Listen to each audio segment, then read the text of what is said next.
Então estamos aqui mais uma vez para gravar vídeos para vocês, meus inscritos. Tenho certeza que vocês estavam com muita saudade aí do nosso conteúdo e resolvemos fazer um vídeo bem interessante para vocês, né? Para estar falando sobre inglês europeu, inglês de padrão ou self e não self. Na opinião de vocês, qual é o termo mais correto? Vamos estar desmistificando algumas coisas aqui nesse vídeo e vamos aí fazer com que vocês aprendam muito mais. Para isso, deixa o like, se inscreve, compartilha o nosso vídeo e também divulga com os seus amigos aí o nosso canal do YouTube, meu povo. E o real nome que a gente deve chamar, que é o nome da maneira correta, são os selfies e non-selfies, né? Gente, esse é o termo designado a esses animaizinhos de pelagem curta, lisa e de ofúcio e orelha mais caída, né? E esses animais, gente, são bem interessantes porque esse é um grupo muito diverso. E dentre os animais de raça, esses bichinhos eles são bem difundidos, né? Tanto que a questão histórica desses animais é muito rica. Para quem não sabe onde surgiu essa raça em si, são raças britânicas. Tanto que o nosso próprio padrão utilizado no Brasil, que é pela BRL, que de certa forma é nossa associação, que futuramente, quem sabe, hoje em dia ela está engateando, mas quem sabe futuramente vai ser realmente algo registrado, algo que vai estar realmente relacionado à seleção propriamente dita de porquinhos da Índia, para tirar pedigree, dentre outros aspectos. Mas o nosso próprio padrão utilizado no Brasil é um padrão que foi feito a partir dos moldes britânicos. E a gente aqui no Brasil é muito comum a gente chamar esses animais de ingleses europeus. Muitos chamam por conta realmente da origem dessa variedade. Foi uma variedade traga de fora, né? Não é uma variedade brasileira. E junto com isso a gente trouxe muita variedade, muita diversidade. Só que a gente não sabe aproveitar essa diversidade, né? E uma coisa que é interessante, que nós como criadores temos que padronizar a forma de chamar.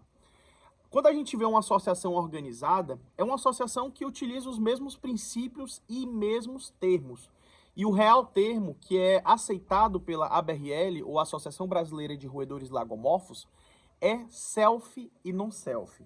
Self e non-self é um termo em inglês, certo? E é um termo que designa algumas características do animal.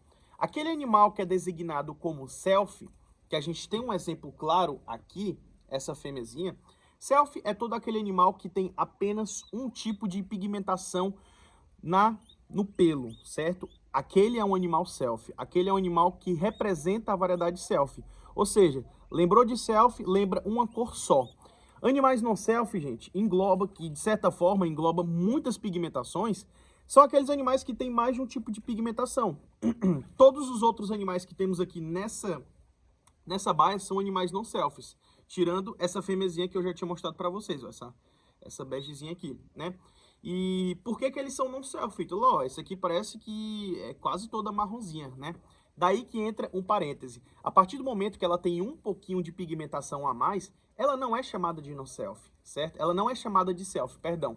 Observa só, essa fêmea ela tem uma manchinha aqui, ó, que é uma manchinha vermelha.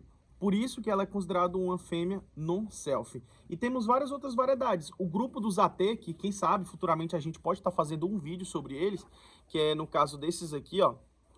Os AT é um animal que é uma cor que tem uma cor, majoritariamente, pode ser diversas cores, preto, chocolate, e ele tem algumas marcações no corpo, ao redor dos olhos, às vezes ali na região do peito, da barriga. Então são animais bem interessantes. E também temos os ruão.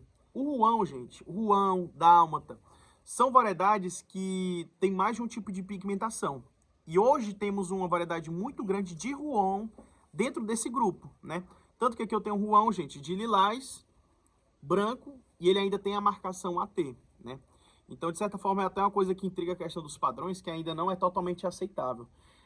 Porque o alelo AT é um alelo muito dominante. Então, praticamente todos os filhotes que eu tiro a partir desse machinho aqui, ele simplesmente é passado à frente. Mesmo que seja um animal que não nasça ruão, ele nasce com esse alelo AT, quase todos. Claro que tem sim uma possibilidade de nascer não AT, porque as fêmeas que cruzam com ele, de certa forma, é não AT. Então, de certa forma, a gente tem essa probabilidade de não tirar.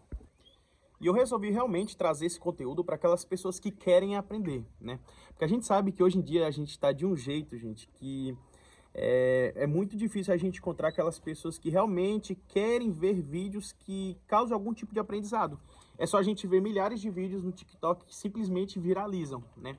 Então, eu trago esse conteúdo para aqueles criadores que querem, de certa forma, aprender algo mais para poder agregar em sua criação, né?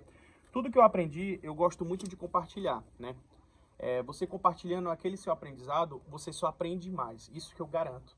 E isso tanto como meu profissional, que eu estou se tornando para ser professor, e também como criador, que eu gosto sempre de estar me atualizando, me profissionalizando, para realmente ser destaque no que eu faço, né? Principalmente aqui na minha região, no meu estado e até nos arredores, né? E eu resolvi trazer essa variedade, gente, porque é uma variedade que tem muito registro histórico. É uma das variedades que tem um padrão mais bem definido no mundo, né? E são animais que surgiram especialmente na região da Inglaterra. Ou seja, são animais britânicos. São animais que realmente surgiram nessas regiões aí do atual Reino Unido, né? Então, o que acontece? A gente consegue observar diversas fotos que tem aí na internet, é só você botar primeiros... A gente, infelizmente, é o termo errado, mas a gente coloca assim, primeiros ingleses, porquinhos da Índia, ingleses europeus. Aí lá já aparece a variedade, várias fotos antigas desses animais, né? E como eu já tinha falado, gente, o real nome para esses bichinhos é selfie ou non selfie, né? Selfie ou non selfie é o nome mais correto que se tem. Quando você utiliza o nome inglês europeu, você desvaloriza o nome do criador brasileiro. É uma variedade nascida no Brasil, boa parte dos animais já são nascidos no Brasil. E por que que a gente deve chamar de inglês europeu se é nascido no Brasil? Você tem que, de certa forma, nacionalizar aquilo que é seu. Essa variedade há muito tempo já não nasce na Europa, né? Então é um animal que nasce aqui no Brasil. Inclusive a gente tem essa porquinha que possivelmente ela tá já tendo até as primeiras contrações de parto, né? É essa fêmea. Aí muita gente vai falar, então por que você não separou ela do macho? Gente, essa porquinha ela tem um problema muito grande, que ela não gosta de ser separada do macho, desse macho que vive com ela, esse macho e esses outros bichos. Toda vez que eu separo ela dessa baia, ela fica mordendo a baia, e da última vez ela chegou a abortar porque ela só de estresse que ela queria ficar aqui. E o interessante é que esse macho nem mexe tanto com ela, né? Então, por conta da questão do estresse, eu optei muito mais por deixar ela aqui do que separar ela, né?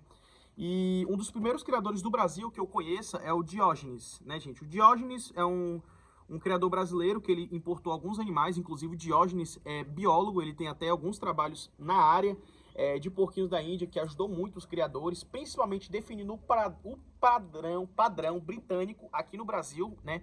Então hoje a gente tem o nosso padrão definido, que é o padrão da BRL. Então quando a gente fala em selfie ou não selfie, para selfie ou não selfie de padrão, porque a gente tem duas variedades. A gente tem um selfie, não selfie de padrão, que são aqueles animais que se aproximam mais àqueles animais para apresentação, para show, para julgamento, né? O que que é um animal para julgamento? É basicamente você levar esses animais para uma competição, né? Vai ter avaliadores que vão conferir o padrão racial de cada um, ver quais são os pontos positivos, pontos negativos, e se eu não me engano, dentre pontos positivos e pontos negativos, a gente tem um total de 100 pontos, né? Então, aquelas características que tem a agregar, vai estar somando ao ponto de estar gerando a nota, né? E é basicamente como se fosse um Enem da vida ou um exame nacional, né? Que as pessoas vão ser avaliadas e aqueles que tirarem a melhor nota vão receber seus prêmios, né? Que é como se fossem as vagas na universidade. Então, é bem fácil, é mais ou menos assim, né?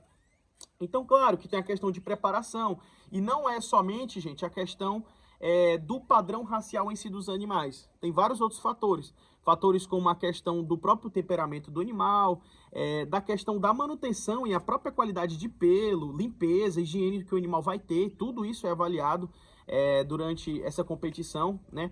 Então, são fatores bem interessantes. E o engraçado, gente, é que esses animais, que muitos chamam de ingleses europeus ou ingleses de padrão, eles são animais que têm um padrão definido. E o padrão deles não é o que muita gente pensa, que é aquele padrão de fuça extremamente curta e orelha caída. Muito pelo contrário, o padrão em si nunca disse sobre questão de comprimento de fuça. Agora, algo que eles deixam bem especificado é sobre a espessura da fuça. A fuça tem que ter espessura. O que que é espessura? É basicamente aqui, ó. Tá vendo aqui a fuça do animal? ela tem que ser grossinha, entendeu? Quanto mais grossa, melhor. Em relação a comprimento, não tem nada que especifique dizendo, aquele animal que tem a fuça longa vai ter o padrão ruim. Não. E não é somente a questão da espessura ou comprimento de fuça. A questão do formato da fuça também é preliminar. E dentre eles, gente, a gente tem uma coisa chamada nariz romano. O que é esse nariz romano? Quem aí sabe o que é nariz romano? Nariz romano, já notou que o nariz romano, ele é meio assim, ó, meio curvado na ponta? É mais ou menos esse estilo. E é exatamente o padrão requerido pelos porquinhos da Índia. O nariz romano tem que ser prevalente nessa variedade. Elas têm que ter uma curva na ponta. O nariz, de maneira alguma, tem que ser angulado. O que é um nariz angulado? Aquele nariz reto, que geralmente é bicudo, né? Esse sim é um padrão que é excluível de criação, né? Então, se um dia a gente tiver concursos de avaliação desses animais, o animal ele não pode ter presente essas características que são características aí para eliminação, né? E também a gente tem a questão de prega na orelha. Prega na orelha, gente, é como se fosse um apêndicezinho que a gente tem na orelha, um prolongamento de carne, que isso desqualifica o animal também em alguns casos. Ele não é um dos padrões principais, porém, ele tem sim também total validade em um critério de avaliação, né? A qualidade do pelo, de acordo com a linhagem do animal, também é observado, o padrão de marcação, então são inúmeros recursos avaliados. Eu não posso falar assim tanto aqui no vídeo como esse, porque senão ficaria um vídeo enorme e muita gente não iria nem entender ao certo o que é isso, né? Então, tô finalizando mais uma vez o vídeo aqui, né, gente? Agradeço a todos. E são animais que, de certa forma, eles foram se aperfeiçoando na Europa. Chegou aqui no Brasil, tem muitos criadores bons aqui no Brasil. Criadores, inclusive, que querem padronizar linhagens, ou seja, cruza só branco com branco, chocolate com chocolate. Então, muitos criadores brasileiros estão de parabéns. O trabalho não está correndo somente na Europa. Aqui no Brasil também está todo vapor. E eu queria parabenizar aqueles criadores que realmente valorizam essa variedade, viu, gente? E é isso aí, um abraço. Quem tiver dúvidas, coloca nos comentários. E não esqueçam de seguir o nosso Instagram, que é @caviário2irmãos, viu, gente? Valeu!